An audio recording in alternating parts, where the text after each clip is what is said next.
no filter, entertainment on fire. Welcome to Buggerbass Podcast. जहाँ हर guest की कहानी खुलेगी ऐसी जैसे किसी फिल्म का नया ट्विस्ट हो। पहला एपिसोड पहली आर्ट और हमारी पहली गेस्ट है वो शख्सियत जिन्होंने बैकग्राउंड डांस कर बॉलीवुड, टॉलीवुड और मराठी इंडस्ट्री में अपना एक ऐसा जादू चलाया और नया सितारा बनी अपने चंद्रपुर की सिमरन। वेलकम सिमरन, कैसे हो आप? मैं बहुत अच्छी हूँ। तो मैम, सबसे पहले तो आप अपने बारे में डिटेल्स में बताइए हमारे दर्शकों को कि कहाँ से आपने इस चीज पे शुरुआत की है और कहाँ से आपको मतलब शुरुआत में आपको इस चीज में ही करियर बनाना है और इंटरेस्ट कहाँ से आया, ये सारी चीजें। तो मैंने डांस तो स्टार्ट बचपन में ही कर दिया था। जब मैं 7-8 साल की थी तब से मैंने डांस स्टार्ट कर दिया और मेरी मम्मी भी एकदम मुझे उसमें क्लासेस में लेके जाना, डांस क्लास, ये सारी चीजें, तो उन्होंने मुझे बहुत पुश किया डांस को लेके। तो वही मुझे हर जगह लेके जाते थे डांसिंग के लिए, स्कूल यहाँ पे कॉम्पिटिशन्स वगैरह वहाँ पे लेके जाते थे। तो उसकी वजह से मुझे डांस में इंटरेस्ट मेरा बहुत ज्यादा बढ़ गया था वहाँ पे। अच्छा, और आपके गुरु स्टार्टिंग में कौन थे, कहाँ से आपने शुरू किया? मेरे कॉलोनी में एक डांस टीचर थी। अच्छा। तो सबसे पहले मैंने उनसे डांस स्टार्ट किया सीखना। हाँ। शांति दीदी नाम है उनका, शांति मैम। पहले मैं दीदी बोलती थी, शांति मैम है वो। उनसे मैंने डांस एकदम स्टार्ट उनसे ही किया है। तो वो मुझे बहुत ज्यादा डिटेलिंग में सिखाते थे। एकदम छोटी सी थी ना। मम्मी ने जैसे आपने कहा कि पुश की है, तो उस टाइम पे कि कहीं ना कहीं मम्मी को भी डांस वगैरह ज्यादा इंटरेस्ट था उनके एज में वगैरह, ऐसा कुछ कभी मम्मी ने शेयर किया आपसे?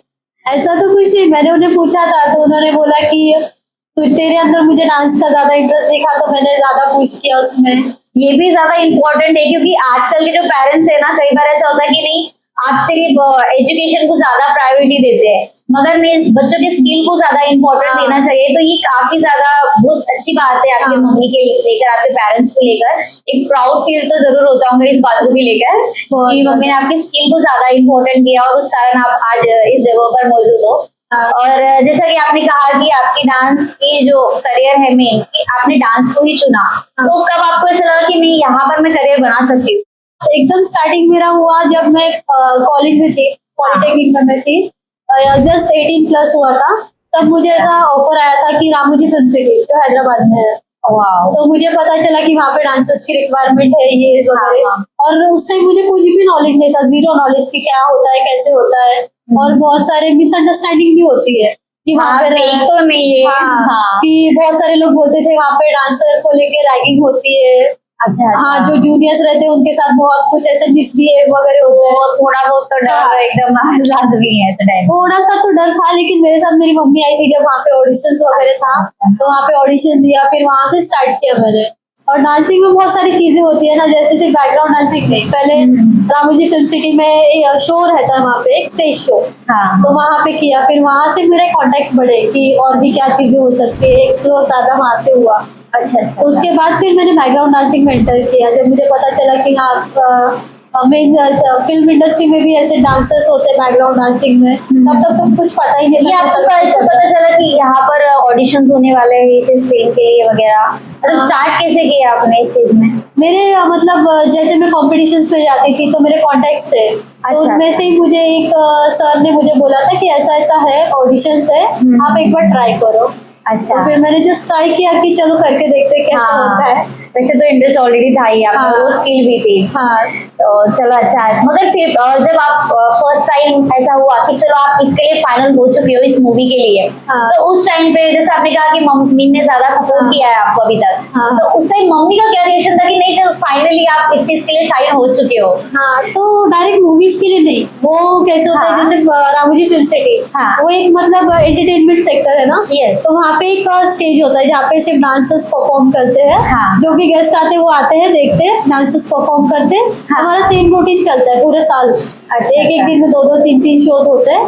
तो वहाँ पे पहले किया मैंने, फिर वहाँ पे करते करते फिर मुझे पता चला कि इंडस्ट्री में भी ऐसे होते हैं कि बैकग्राउंड डांसर्स है। तो फिर हम लोगों ने वहाँ से, फिर मैं सिटी में, जैसे रामोजी फिल्म सिटी एक आउटर प्लेस है। तो मेन सिटी जहाँ पे हम लोग मूवीज वगैरह शूट करते हैं वो थोड़ा सा अलग अलग होता है, सेक्टर ही अलग है।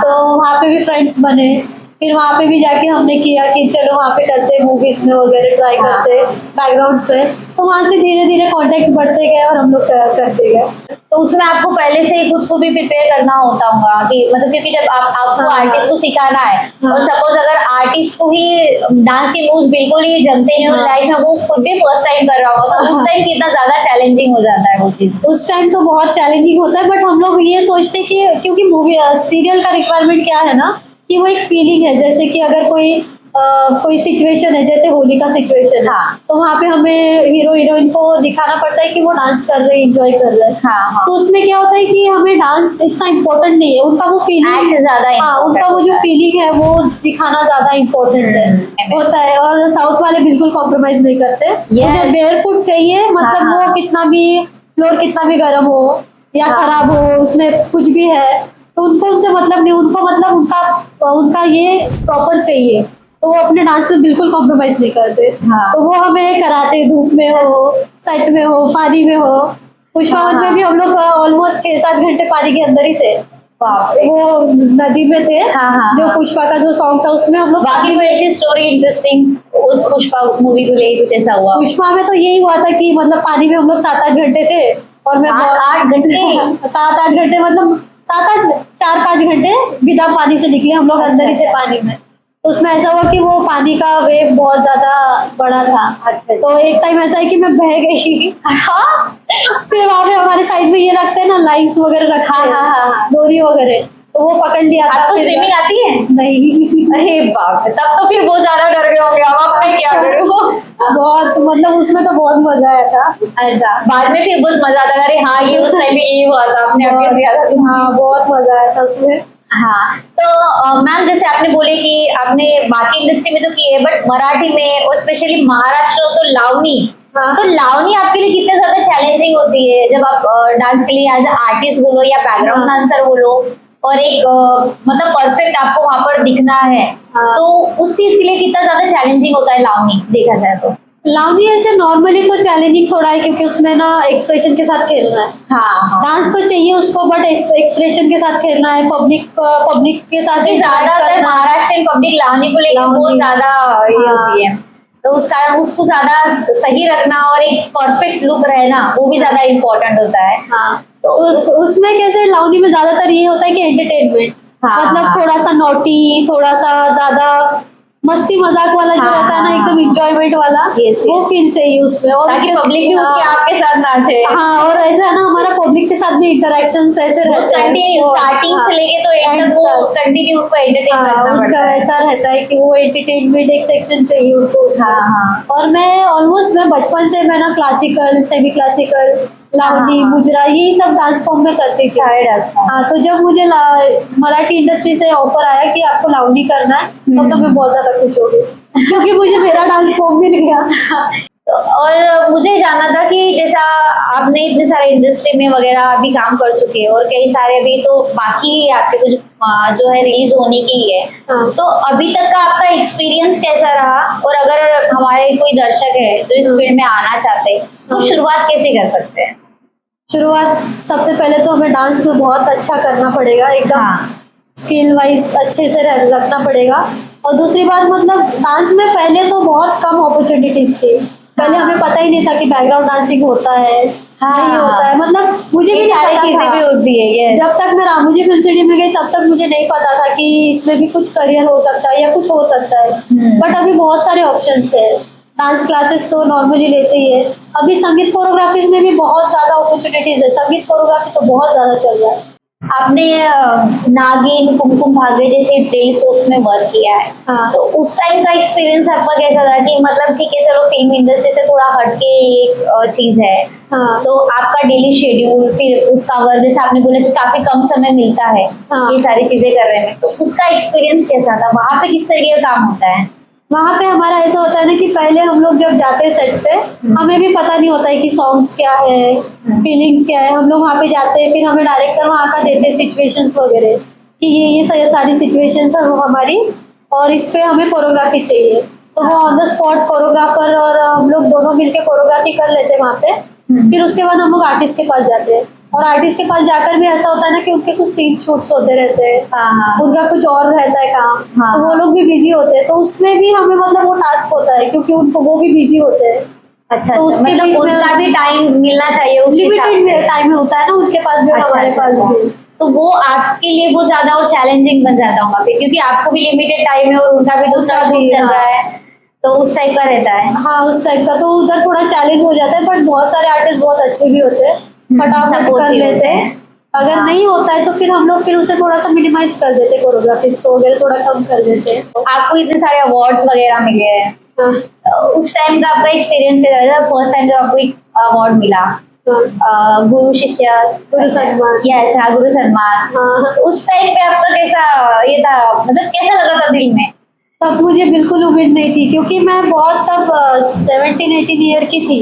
17-18 ईयर की थी, मतलब इतने जल्दी तो गुरु सम्मान मिलता नहीं है। हाँ वही। हाँ, तो उस टाइम मतलब मेरे स्टूडेंट्स थे यहाँ पे जिनको मैं कॉम्पिटिशन में लेके जाती थी, तो सबका मतलब अच्छा परफॉर्मेंस वगैरह था, तो उनके जजिंग के हिसाब से मुझे गुरु सम्मान। तो उस टाइम पे तो आपका एजुकेशन भी शुरू होगा, हाँ, तो उस टाइम पे आपको फ्रेंड्स वगैरह का, आपके सर्कल में जितने लोग थे वो लोग आपको मतलब किस तरीके से ट्रीट करते थे, आपको कैसा महसूस होता था? उस टाइम तो मतलब उनको भी पता, बहुत सारे को पता था, कुछ लोगों को नहीं। बट उस टाइम कॉलेज टाइम में एक चीज हुआ कि जब सब लोग मजे कर रहे थे, मस्ती मजाक, कॉलेज में करके मूवी देखने जाते थे। मैंने भी बहुत मस्ती की है, बट कॉलेज टाइम के बीच में, उसके बाद में जो मूवीज वगैरह होती है उस टाइम मेरे क्लासेस, हाँ मेरा डांस क्लासेस वगैरह रहते थे तो चली जाती थी। बट स्कूल में तो बहुत, कॉलेज में बहुत मजे किए मैंने। तो चलो लास्टली, अभी तो मैं बहुत ज्यादा आपको तंग कर चुकी हूँ क्योंकि मैं खुद ही ज्यादा इस चीज को लेके एक्साइटेड होती हूँ, और उसके अलावा मेरे भी जो भी हमारे व्यूअर्स है, अगर इस फील्ड में वो कुछ बनना चाहते हैं, करना चाहते हैं, तो कैसा ना एक डर होता है, जैसे आपने बोले स्टार्टिंग में मुझे एक डर था जब मुझे कॉल आया था कि जाना चाहिए या नहीं, ये फेक होगा या, मतलब एक डर रहता है, स्पेशली अगर गर्ल्स का बोलो तो काफी ज्यादा एक डर मन में रहता ही है। तो आप हमारे दर्शकों को क्या कहना चाहोंगे कि इस बारे में, कि वो किस तरीके से आगे बढ़े, किस तरीके से मोटिवेशन ले और शुरुआत कैसे करे, सारी चीजें फाइनल आप हमारे दर्शकों को बता दीजिए। अभी चीजें ना बहुत सारे बहुत इजी हो गई, क्योंकि सोशल मीडिया बहुत ज्यादा बढ़ गया है हमारा, अच्छा खासा लेवल पे चले गए सोशल मीडिया। तो अभी हम लोग डांस भी कर रहे हैं, हमें प्लेटफॉर्म, अभी हमें ना सच में रियलिटी शोज की जरूरत नहीं है। अभी रियलिटी शो में वो लोग जा रहे हैं जो सोशल मीडिया में ऑलरेडी फेमस हो गई। यस ऑब्वियसली, अपन ने कई बार देखे जो रील्स में फेमस हो जाते हैं उनको डायरेक्ट रियलिटी शोज में बुला लेते हैं। अभी बहुत सारे रियलिटी शोज रियल भी है, कुछ ऐसे हैं कि जो सिर्फ फेमस लोगों को लेते हैं, और कुछ रियल भी है, सारे ऐसे ये नहीं होते, तो सारे अच्छे, बट तो कुछ नहीं तो एटलीस्ट हम लोग सोशल मीडिया पे तो अपना टैलेंट दिखा ही सकते हैं। आप पेरेंट्स को क्या कहना चाहोगे, जो पेरेंट्स मतलब जो बच्चे करना चाहते हैं अपने स्किल को डेवलप, पर आपका तो ठीक है, आपके मदर ने आपको सपोर्ट किया है, बट बाकी जो पेरेंट्स इस चीज में इंटरेस्ट लेते नहीं है और रहे तो भी फिर बच्चों को उतना सपोर्ट करते नहीं है। अभी बच्चों को जो भी स्किल्स है, मतलब डांस हो, सिंगिंग हो, या कोई भी ड्राइंग, कुछ भी चीज है ना, उनको करने देना चाहिए। आपका भी जो है ना, आपको एजुकेशन करवाना आप करवाओ, बट उनकी भी चीजों को ना थोड़ा सीरियसली लो।